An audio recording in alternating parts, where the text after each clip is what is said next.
Which one would you choose, my brothers? If there was no day or night, which would you prefer to be right? How long have you hated your white teacher? Hello. Hello. It's Tammy Williams again with Things of Interest, and Chuck Warpahusky has agreed to come back and talk to us about some other very important issues that concern us. And Chuck, what are we going to talk about today? Sure thing. Today we're going to talk about two different issues. Okay. One that's happening at the state level, one that's happening right here in Washoe County. Okay. The first thing we're going to talk about is there's a push in Lansing to try to privatize our prison system. Okay, well. And why that's a bad idea and what we can do to stop it. Okay. And then what's happening at a local level is actually really exciting. It's good to talk about some good news every now and then. Okay. And that's a push to try to make it easier for folks who have paid their debt to society, who've been in prison or coming back into our community, to find work and to be, productive. Okay, did y'all hear that? It's something, it's a push to make people that have served time in prison, live better once they get out. And what is that? There's a stigma there, isn't there? Right. Okay. So that effort's called Ban the Box. Ban the Box. Do you want to start there? Well, let's go there. We're going to talk about Ban the Box. Okay, so after somebody's been out of prison, they're coming back, they've got somebody trying to get their life back together. They need to get a job. They need to find somewhere to live. They need to try to set things up so that they have an alternative to whatever they were doing that got them into prison in the first place. Yeah. Well, when they go in, they go into their job application, they get handed that clipboard, and your name, your address. Do you have a felony conviction? There's a little checkbox on there. Do you have a felony conviction? And usually what happens is if they've got a felony conviction, they make that little X there. They have to, don't they? They have to. Yes. And yes. that application is going right to the bottom of the pile. Okay. They're not even going to get a second look. Okay. Now, sometimes that's appropriate. Okay. Somebody's there, maybe they're dealing with money, maybe they're dealing with kids, maybe it's important to double check their background. But you know what? If it's really important, an employer's going to be running a background check on them anyway. Okay. That little box isn't giving you any information you aren't going to get otherwise. Okay. But a lot of jobs, it doesn't matter. Okay. If somebody's working on a city crew filling potholes, I don't care if 20 years ago they had a drug conviction, Yes. or a theft conviction. That's not part of the job. And if people who made a mistake 20 years ago can't get a job, well, then round two is not going to be a mistake. It's going to be out of necessity. It's not going to be out of desperation. That's terrible that people just want you to mark a box with no explanation. I mean, you could have some explanation, connected to that box to say that I served 20 years ago for, something that not threatening or, a misdemeanor or something that was minor, or that I did some hardcore, like I robbed a bank or I killed someone or murder or something like that. So it's like that box is marked for everybody. Right. Well, so that's the thing is if the job, it's really important to know if somebody has a record, and the employer is going to pull a background check. So if it's really important, we're going to find out anyway. Yeah. So the push is to say, let's just get rid of the box. Well, yeah. And only find out and only go there if it's important. Okay. So the way this is working out is there's a push in the county to try to get our cities and our townships to ban the box. Just take it off our employment forms, and to start to create an alternative. So folks who have paid their debt to society, they're back in our communities. They've got more places they can turn to get Yes, because going to prison or serving time for what they did is supposed to be punishment for what they did, and after that, it shouldn't be a stigma on their lives anymore. Right, they should have paid their debt. Yeah, and I was mentioning to you earlier that if they're not going to serve their time by doing time, they might as well just like carry a scarlet letter on their forehead or something, because it's not going to matter. Other than the fact that people are making money and they're getting free labor. Right. For people that are in prisons. I mean, why are they serving the time if they're not going to be absolved of, what they did wrong? Right. Absolutely.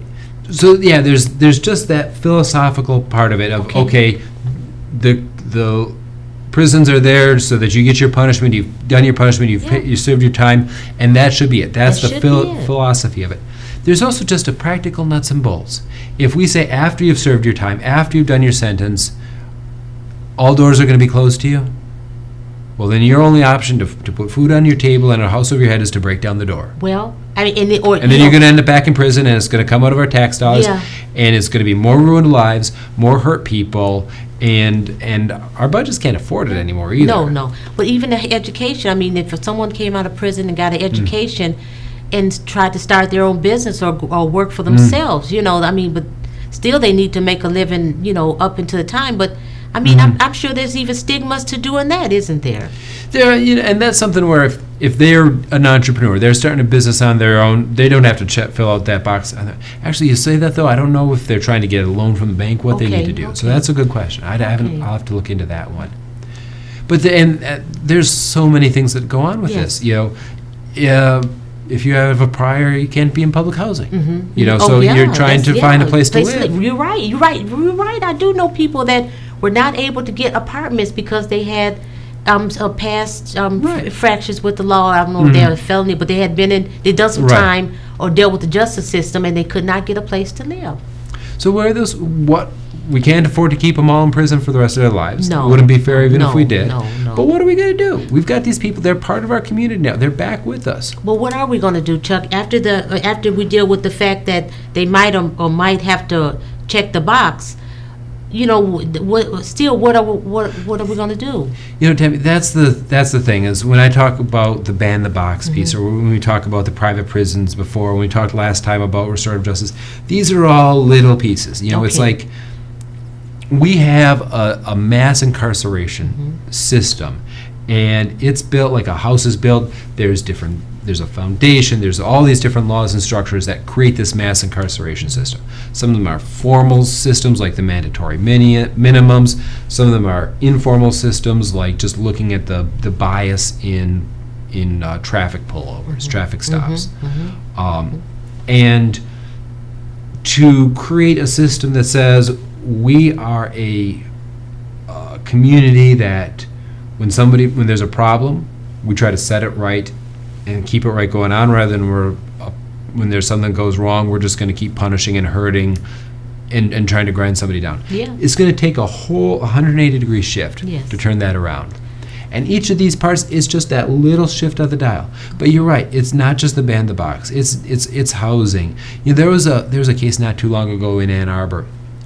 A guy had been in prison, and he got let out, and so he was back with his mom. Okay.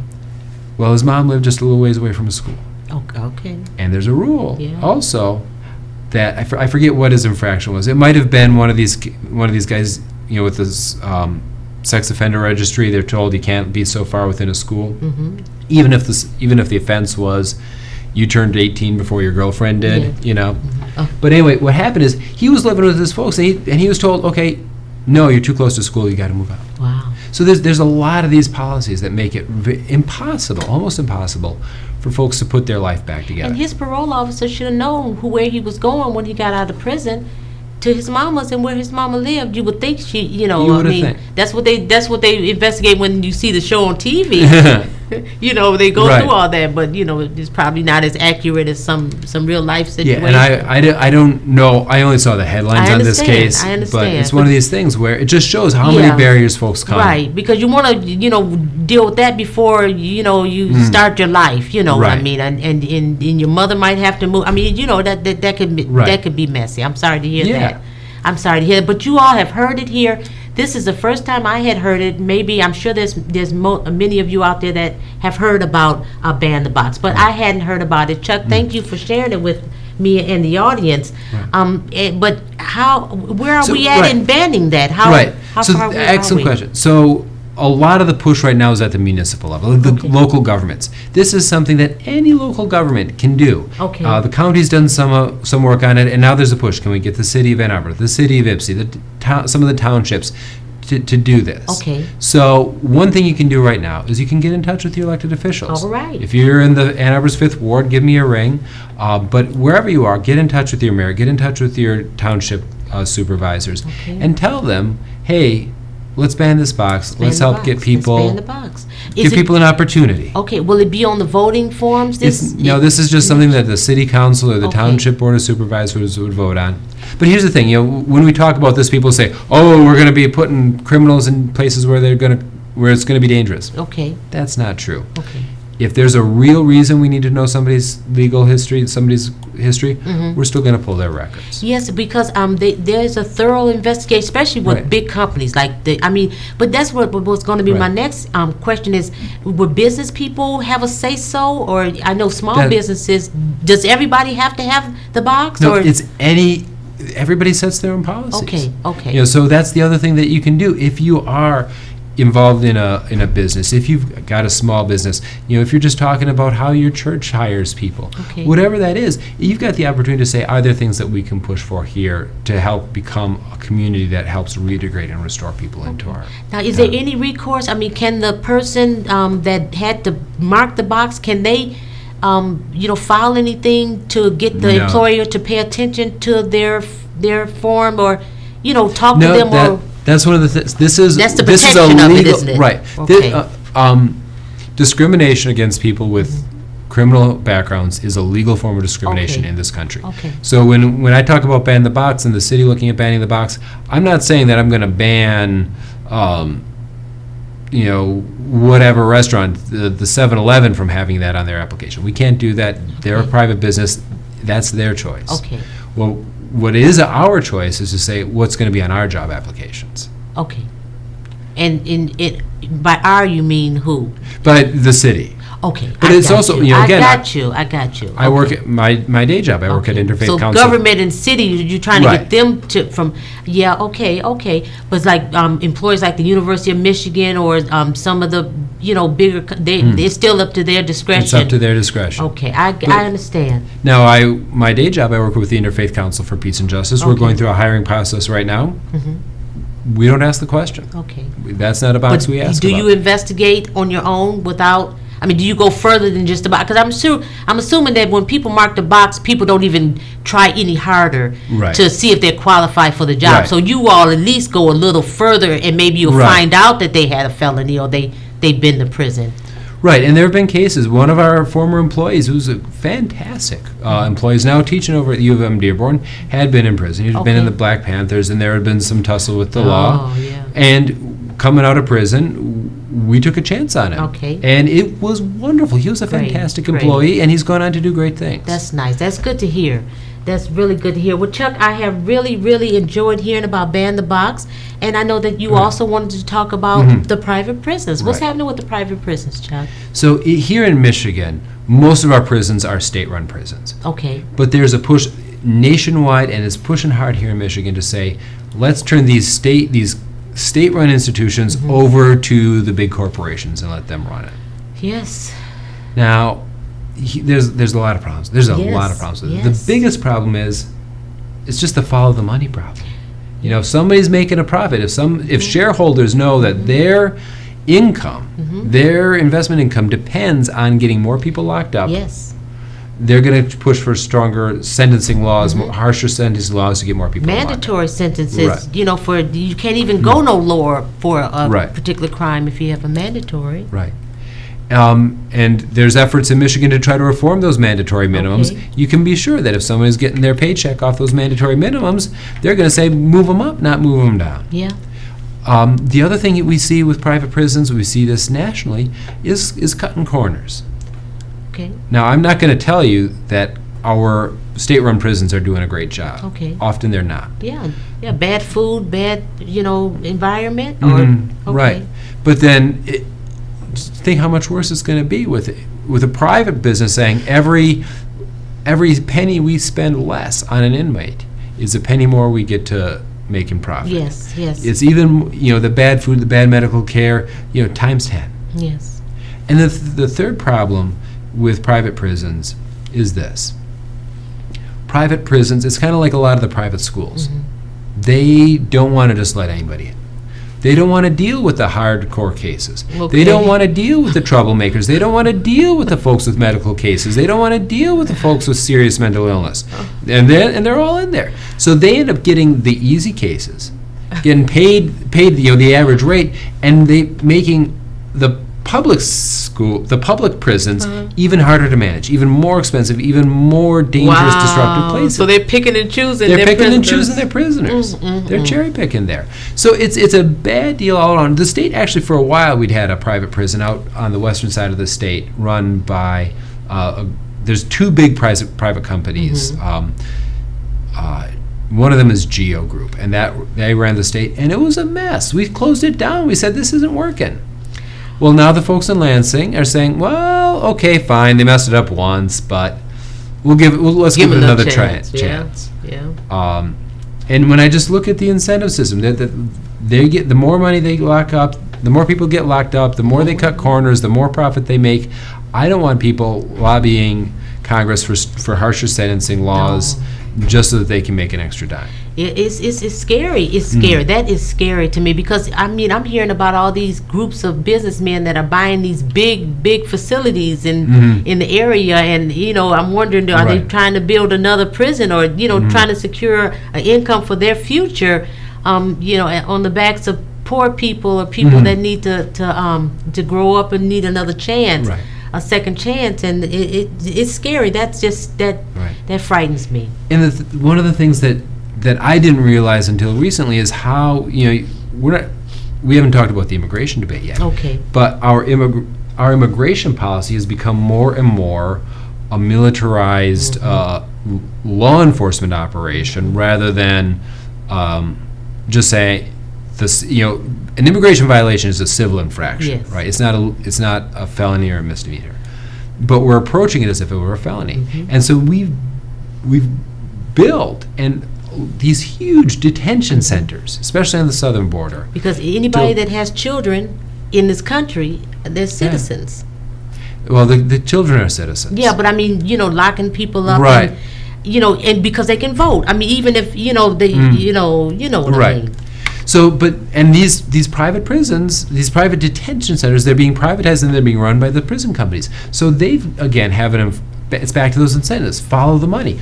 Now they're getting, the more people, the more aggressive, abusive immigration enforcement policies, the more people are going to their detention centers, the more profit they're making. Wow. It's a twisted system. Well, I can see that you're a busy man, and you have, you have a lot of things going, like for the Ban the Box.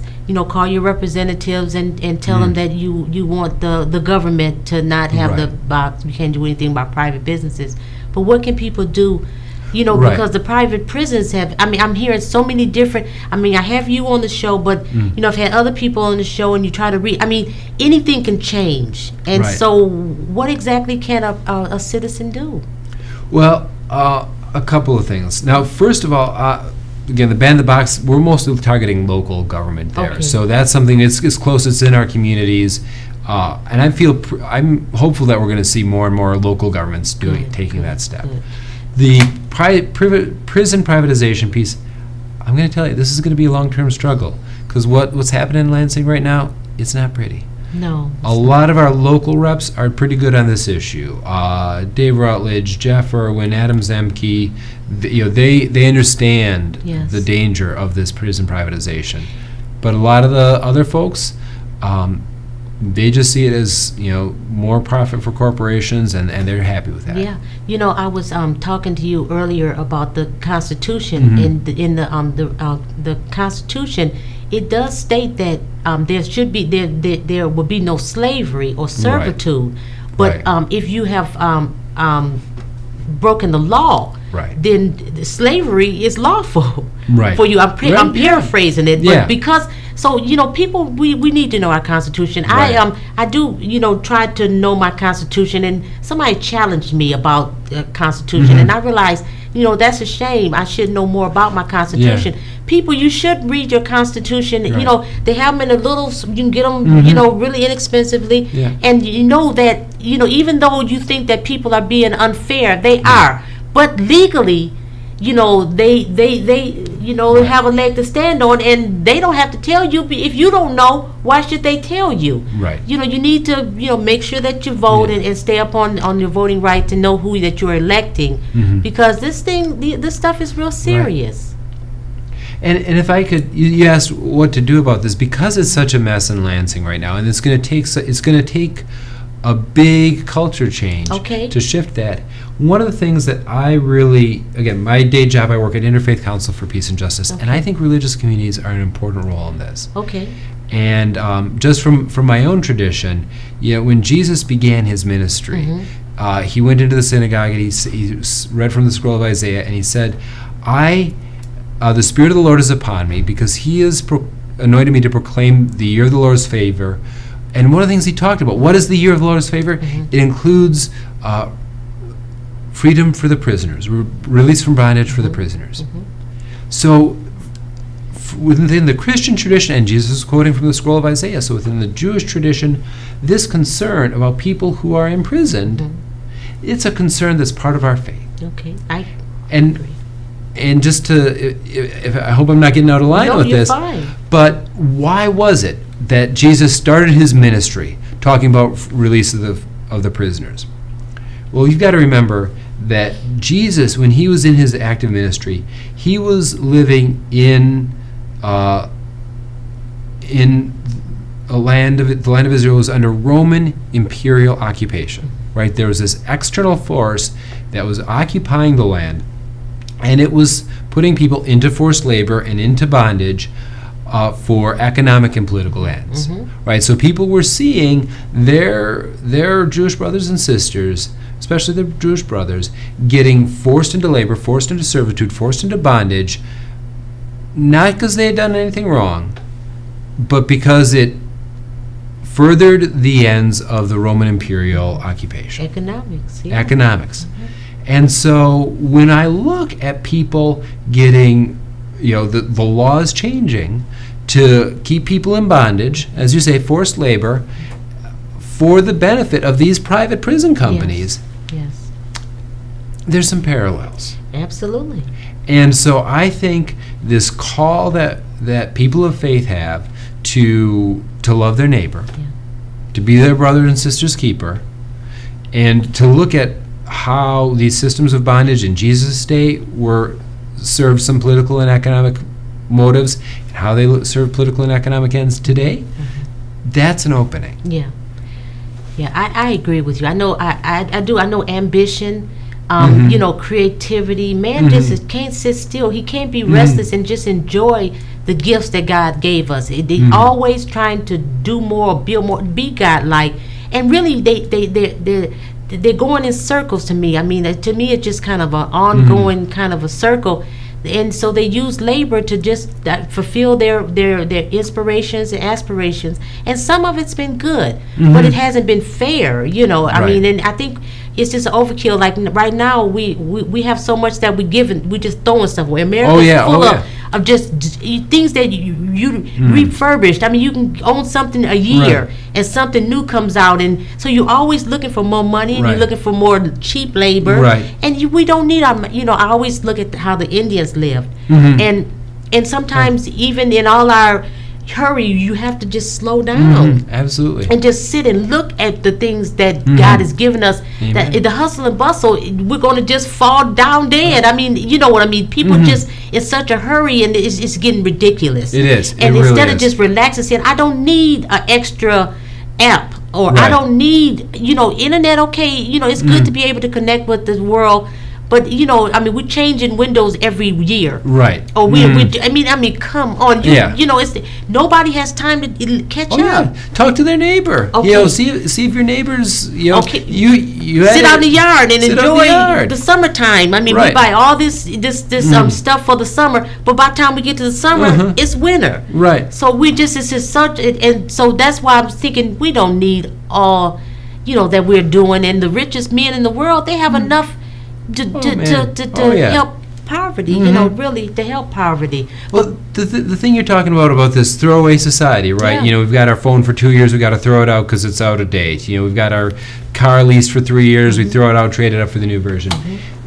The way, and what that does to the planet, what that does to labor in terms of the sweatshop labor we see, that's a problem. But the other problem is that this throwaway mentality. If it's no good to me, we just throw it aside. We got flea markets and antique stores, But we're applying it to people too. Yes, we are. We were talking about education. Somebody doesn't fit into the mold of how we think schools should work. We throw them away. We do. Somebody gets in our way. That they do something we don't like. We throw them in prison, and we don't do anything to try to rehabilitate them. We don't try to make it right. We've got a throwaway culture, and it's not. It's wrecking our planet, and it's wrecking our communities. Yeah, and there are people that are different type of thinkers. There are some people that learn things quickly, and there are other people that have to study. And usually the people that have to study are the people that we throw away because we don't have the time. We don't take the time to while they grow. Chuck, we've talked about a lot of things, and our time is wrapping up. But I hope that the viewing audience really grasp what you were talking about with the Ban the Box program and the private prison issues. You go out there and vote. I mean, be more kind, like in our religious communities, and stop being. And this is just my opinion. Stop being so greedy. I mean, you know what I mean. Stop being so greedy. Stop trying to keep up, or but creativity. I mean, to try to if God give you a vision, you want to bring the vision to fruition, but you can't use people or sacrifice. I mean, there's boundaries. I mean, we have boundaries, and we have to exercise strengths and discipline ourselves also. Absolutely. That's awesome. So what else do we have to do to enforce? I know the private prison to me is very complicated. And I know that there's a lot of groups and organizations working towards stopping it. Right. Are we going to be able to stop it? I mean, how can we change it? What can we do? It's like a machine to me that is already gone, and it's already gone. You can't really stop it. It's going to be hard. And again, it's not that our public prisons are great. Our public prisons are failures too, I think. Yes. So confronting private prisons is just one part of an overall need to say, we need to rethink this top to bottom. And that's going to be hard. That's going to be very hard. And that's why we need to be engaging people, not just up here in the head. Right? We've got to be engaging them with the heart, engaging them with the soul. And again, that's why I think, if you've got, if you're a member of a faith community, ask your pastor, ask your rabbi, hey, can you preach on this someday? Okay. Or hey, maybe let's try to get somebody in and do an adult education, do a Bible study, do something on this, because the culture change, the mindset change that we need to do is so big. We need to be getting people involved in their communities, changing hearts, changing minds. But even if we do organize a group of people, and what do we do? What do we vote? I mean, is it in the voting area? None of this you're going to see on the ballot. So it means you've got to be informed about the candidates you're electing. Okay. So you've got to know when you go into that ballot box who and what they stand for. And that means, the folks we're sending to Lansing, we need to know what they stand for, but also the folks we're electing to sheriff, the folks we're electing to judge, the folks we're electing to prosecutor. Those are really important roles in this, and most people don't know. They look at the president part of the ballot or the governor part of the ballot, and then they're done. They're done. Well, I know that the Black Caucus. I mean, what organizations? I know they do thoroughly kind of investigate candidates because they want endorsements. So they really do. What other groups or organizations do that I'm not aware of, Chuck? So in Ann Arbor, the League of Women Voters does a good job doing voter candidate forums, so people get a chance to learn about that. Here with Community Television Network, they're a wonderful resource for helping broadcast it, get that information out. One of the things Interfaith Council for Peace and Justice is looking at is how can we partner with other groups that have these concerns, so that we've got 2 judge races that are coming up in 2014. Nobody knows anything about them. So let's get the judge. What happens if somebody has a domestic violence case? These are the judges that are going to be seeing those folks. What happens if we've got a juvenile who's in trouble with the law? These are the judges that are going to be seeing those cases. So what we're looking to do is to put together. We're still in the decision-making phase. Is it a forum? Is it a question and answer vote sheet, so that people can make an informed decision? And we'll be letting the folks at CTN. We'll certainly be letting you know about that as that comes through. Okay, well that's smart. You have to do your homework. You have to know the people out there that you are electing, and knowing what they're about. But I guess until God say so, we're gonna keep on, doing the work, doing the work, and because he could do it all, but he wants us. I think he wants us to be better people. Right. They say he has a place for us, and the people that have lived like he has told us to will be the people that will share that with them. So people need to keep that in mind when they do their deeds down here, because there is somebody that's watching. Well, thank you, Chuck. I really appreciate you coming on. I'll see you again real soon. Okay. Sounds great.